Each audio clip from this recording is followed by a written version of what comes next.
اسرائیل کی لبنانی دارالحکومت بیروت میں رہائشی عمارتوں پر بمباری، حسن نصر اللہ اور ان کے ساتھیوں کو نشانہ بنانے کا دعویٰ۔ ایرانی میڈیا کا کہنا ہے حزب اللہ سربراہ محفوظ ہے۔ اسرائیلی میڈیا کا حسن نصر اللہ کی بیٹی زینب کو شہید کرنے کا بھی دعویٰ۔ جنگی طیاروں نے 65 مقامات پر بمباری کی، ایئرپورٹ کے قریبی علاقوں کو بھی نشانہ بنایا۔ حملوں میں 8 افراد شہید، 91 زخمی ہو گئے۔ اسرائیل کا حزب اللہ کی جانب سے داغے گئے 10 میزائل مار گرانے کا دعویٰ۔ لیبنان میں ایک ہفتے سے جاری اسرائیلی بمباری میں شہید افراد کی تعداد 700 سے تجاوز کر گئی۔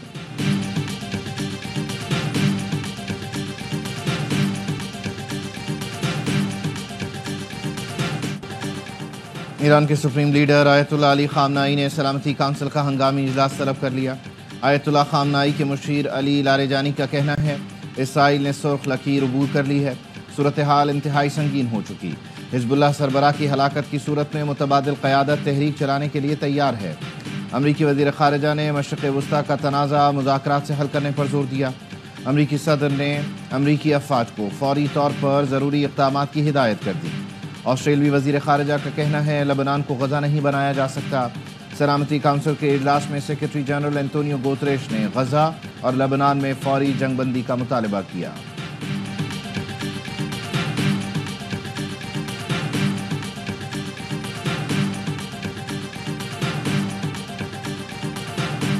جنوبی لبنان اور شمالی اسرائیل سے آنے والی اطلاعات تشویشناک ہیں۔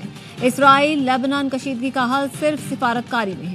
امریکی محکمہ خارجہ کی اردو ترجمان مارگریٹ میکالوٹ کا وائس آف امریکہ کو انٹرویو، کہا امریکہ ایسے اقدام کی حمایت نہیں کر سکتا جس میں حماس کی دہشت گردی کا ذکر نہ ہو۔ بائیڈن نے بھی جنرل اسمبلی سے خطاب میں کہا کہ جنگ بندی کے لیے پرعزم ہے۔ پاکستان کو امریکہ کے بھارت کے ساتھ تعلقات پر تشویش نہیں ہونی چاہیے۔ خواہش ہے مستقبل میں پاکستان سے تعلقات مزید مضبوط ہوں۔ امید ہے IMF پروگرام سے پاکستانی معیشت میں مزید استحکام آئے گا۔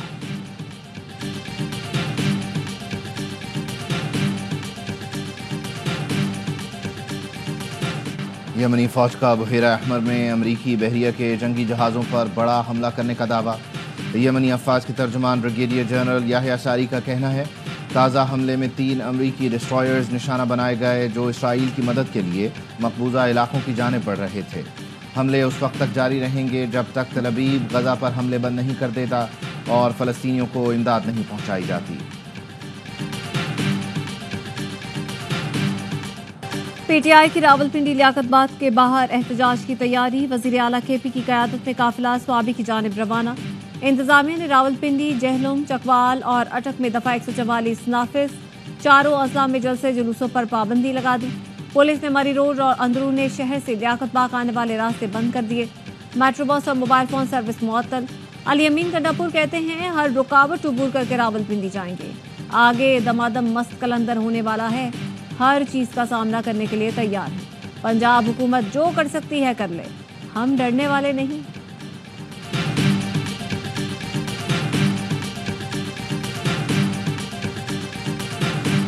جو چیف منسٹر ہے وہ پنڈی پہ یلغار کرنے کے لیے آنا ہے۔ کیا کوئی سیاسی جماعت اسلحے کے ساتھ سیاسی جلسہ کرنے آتی ہے؟ ٹرینیں لے کر وہ کیا کرنے کے لیے آ رہا ہے پنڈی کے اندر؟ گنڈاپور صاحب AK-47 لہرا کے آج باہر نکلیں گے پنڈی میں، لاؤڈ اینڈ کلیئر قانون کو ہاتھ میں لینے کی کوشش مت کرنا ورنہ نتائج کے ذمہ دار آپ خود ہوں۔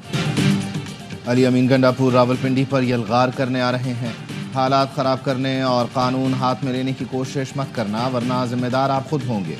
وزیر اطلاعات پنجاب عظمہ بخاری کہتی ہیں گزشتہ ہفتے کے ناکام فلاپ شو کے بعد فتنہ فساد کی نئی پلاننگ ہے۔ فتنہ گروپ احتجاج کر کے SCO کانفرنس کو سبوتاژ کرنا چاہتا ہے۔ شرپسند فتنہ فسادی پاکستان کی خوشی میں خوش نہیں۔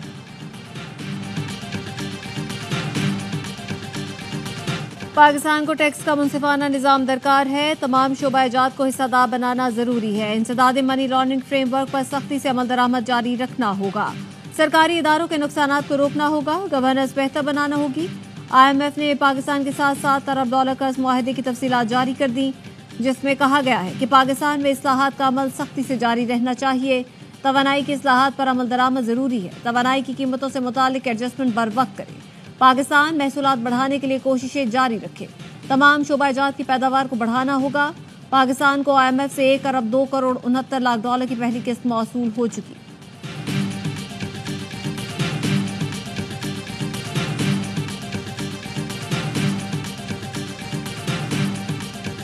لاہور سمیت پنجاب کے مختلف شہروں میں کہیں ہلکی کہیں تیز بارش، موسم خوشگوار۔ گجرات میں تیز بارش سے نشیبی علاقوں میں پانی جمع ہو گیا۔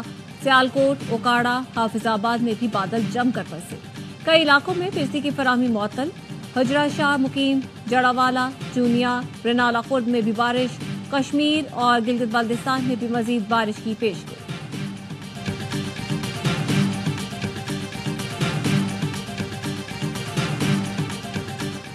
وزیر اعلیٰ پنجاب مریم نواز سے جاپانی سفیر کی ملاقات۔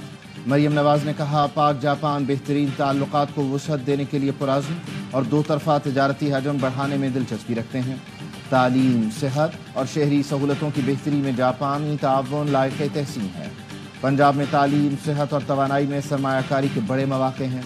جاپانی سفیر نے کہا پاکستان سے تعلقات کو مزید فروغ دینے کے خواہاں ہیں۔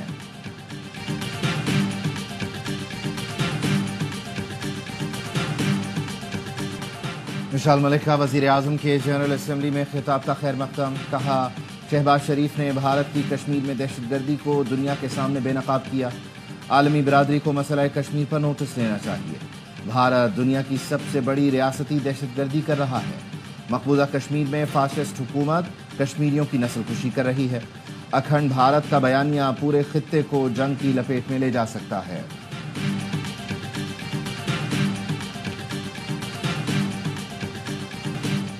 برطانیہ کی پہلی مسلمان کیبنٹ منسٹر سعیدہ وارثی نے بطور احتجاج کنزرویٹو پارٹی سے استعفیٰ دے دیا۔ سعیدہ وارثی کا کنزرویٹو پارٹی پر منافقت اور دائیں بازو کی سیاست کا الزام۔ کنزرویٹو پارٹی کا کہنا ہے سعیدہ وارثی پر معاشرتی تقسیم کو ہوا دینے کا الزام ہے جس کی تفتیش ہونا تھی۔ میڈیا رپورٹ کے مطابق سعیدہ وارثی کے خلاف شکایت فلسطین کی حمایت کرنے والی ماریا حسین سے متعلق پوسٹ پر تھی۔ امریکہ میں طوفان ہیلن سے تباہی، 5 ریاستوں میں مختلف حادثات میں اموات کی تعداد 45 ہو گئی۔ ورجینیا میں طبی عملہ اسپتال کی چھت پر پھنس گیا، ہیلی کاپٹر کے ذریعے ریسکیو کیا گیا۔ 10 ریاستوں میں 45 لاکھ افراد بجلی سے محروم۔ امریکہ میں تباہی پھیلانے کے بعد ہیلن جنوب مغربی میکسیکو سے ٹکرایا ہے۔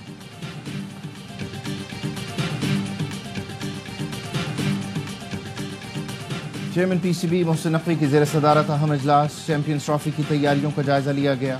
میگا ایونٹ کے لیے ضروری کمیٹیاں تشکیل دینے کی ہدایت۔ محسن نقوی نے کہا چیمپئنز ٹرافی میں دنیا کی بڑی ٹیمیں آ رہی ہیں، انتظامات خوب سے خوب تر کیے جائیں، ہر کمیٹی کی ذمہ داریاں طے اور کام شروع کیا جائے۔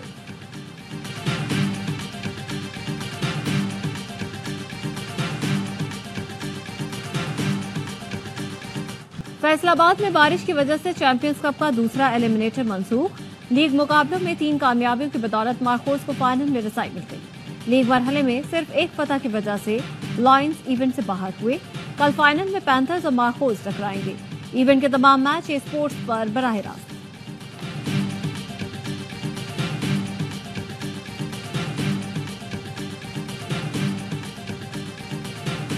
پاکستانی اسکواش کھلاڑی عاصم خان ورجینیا میں شارلٹس ویل اوپن کے فائنل میں پہنچ گئے۔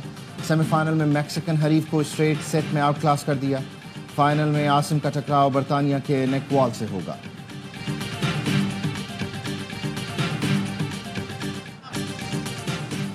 اور گورنر سندھ کامران ٹسوری سے سعودی قائم مقام قونصل جنرل کی ملاقات۔ گورنر سندھ نے کہا سعودی عرب نے ہر مشکل وقت میں پاکستان کی مدد کی۔